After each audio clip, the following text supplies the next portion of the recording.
Friends, आपके garden में जो प्लांट्स है उनकी देखरेख कौन करते हैं? आप करते हैं ना। लेकिन मेरे गार्डन में जो प्लांट्स है अपनी देखभाल अपना ध्यान खुद ही रखते हैं। वो कैसे? चलिए देखते हैं इस वीडियो में।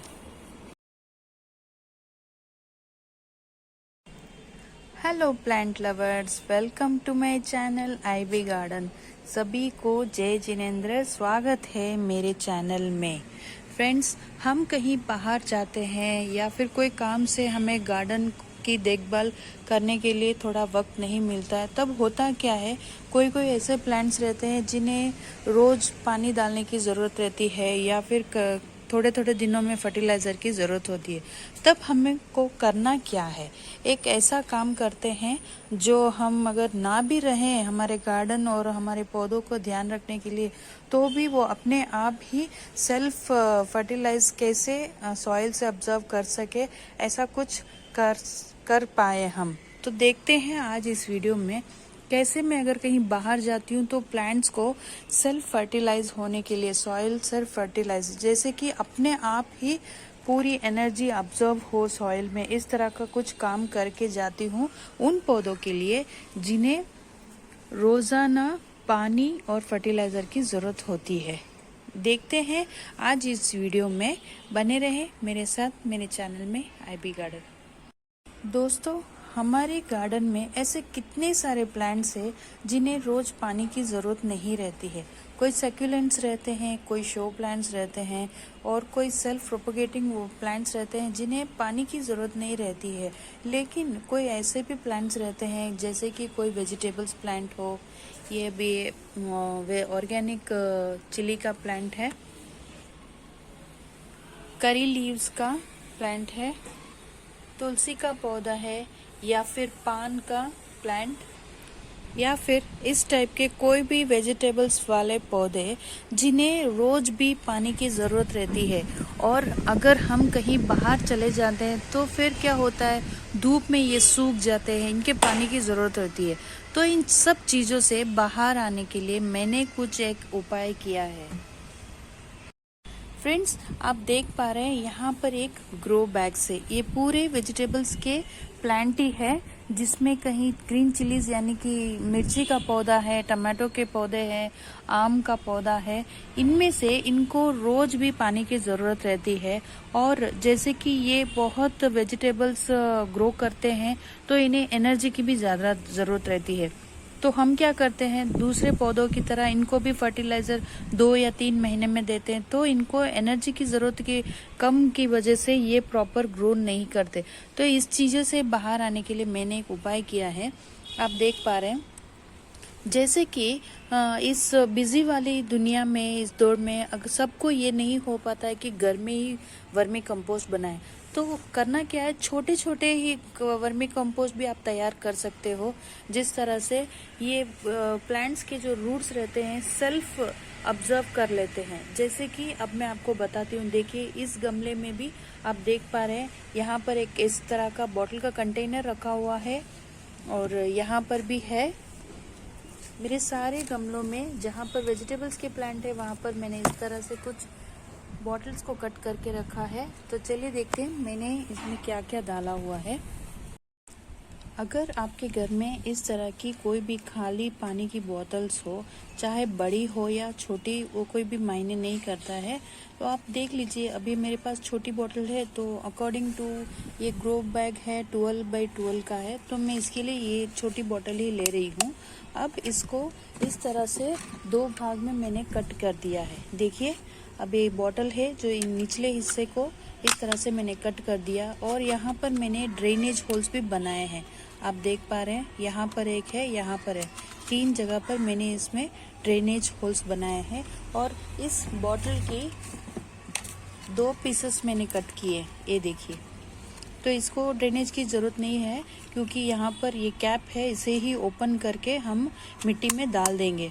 तो जैसे एक बॉटल के 2 इस तरह के बिन्स हो गए हैं। इससे तो मैंने यहाँ पर होल्स किए हैं और यहाँ पर इसके जो कैप है इसको ही ऐसे ओपन कर लिया। अब करना क्या है, आपके अगर इस तरह के ग्रो बैग्स हैं तो कोई भी एक खुरपी की मदद या फिर कुछ भी ले लीजिए। मेरे पास इस तरह का डिगर है तो मैं इस तरह से यूं डिग कर लेती हूँ।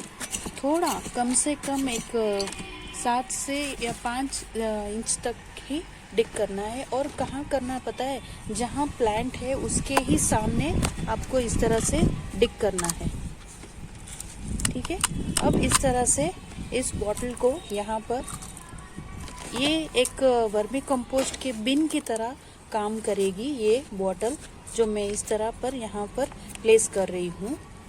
अब इसमें डालना क्या है, ये सबसे बड़ी बात है। तो मैं यहाँ पर जितने भी किचन वेस्ट रहते हैं, अब इसके अंदर प्याज के छिलके हैं, आलू के छिलके हैं, और भी ये खीरे के छिलके हैं, और फ्रूट्स के, जो भी कोई फ्रूट्स के छिलके रहते हैं उसे।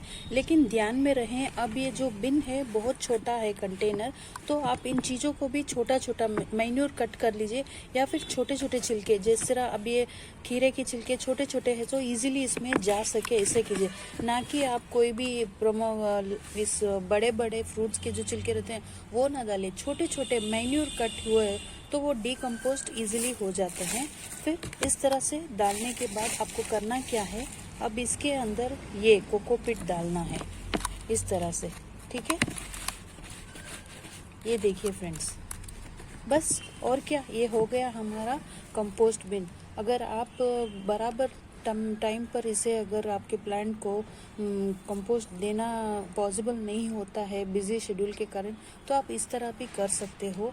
जैसे ही आप इस तरह से बॉटल में वेजिटेबल्स और फूल के छिलके और गार्डन के जितने भी सूखे सूखे पत्ते रहते हैं, या फिर कोई सूखा हुआ फूल है, वो भी मैं इन बिन में डाल देती हूँ। फिर इस तरह से मैं वर्मी कंपोस्ट डाल देती हूँ। अब करना क्या है, जब आप पानी देते हो पौधों पर, बजाय इस बिन में, छोटी जो बॉटल बिन है ना, इसके अंदर आप पानी दीजिए। फिर देखिए आपका पौधा सेल्फ ऑब्जर्वेशन स्टार्ट कर देता है।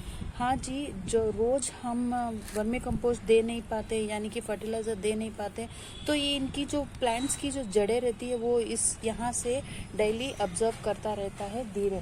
अगर आपको इसमें बायो एंजाइम्स भी बनाना हो तो मेरे पास एक और उपाय है। मैंने इस तरह का गुड़ लिया है, इसे मैंने भिगोया है पूरी रात, और जैसे ही ये भीग जाएगा पूरी तरह से, गुड़ जो पिघल जाएगा, फिर करना क्या है, आपको इस बिन में थोड़ा थोड़ा सा दाना है, तो डालने से इसे क्या होता है, बायो एंजाइम्स प्रोड्यूस होता है, और ये भी काफ़ी अच्छा रहता है आपके प्लांट्स के वेल ग्रोथ के लिए। तो देखा आपने फ्रेंड्स, किस तरह हमारे प्लांट्स खुद अपने आप ही सॉइल से फर्टिलाइज़र को ऑब्जर्व कर लेता है। पूरी एनर्जी, जितनी एडिक्वेट एनर्जी चाहिए वो रूट्स ऑटोमेटिकली ऑब्जर्व कर लेता है।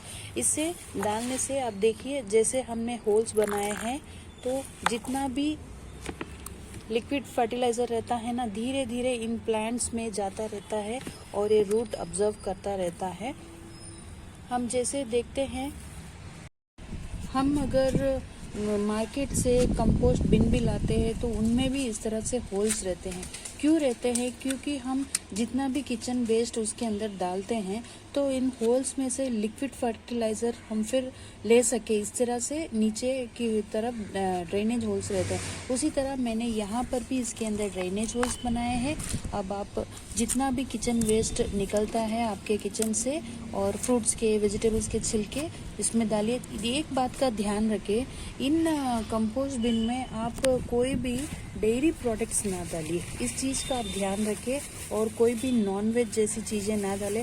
ठीक है, अगर आपके यहाँ अंडे के छिलके हैं वो आप यूज़ कर सकते हो, अदरवाइज़ आप इसके अंदर कोई नॉनवेज का इस्तेमाल ना कीजिए, कोई भी डेयरी प्रोडक्ट्स ना यूज़ कीजिए, और कोई भी मीठी चीज़ें जो भी शुगरी कंटेंट रहती है, स्वीट्स वगैरह, ऐसी भी ना डालिए।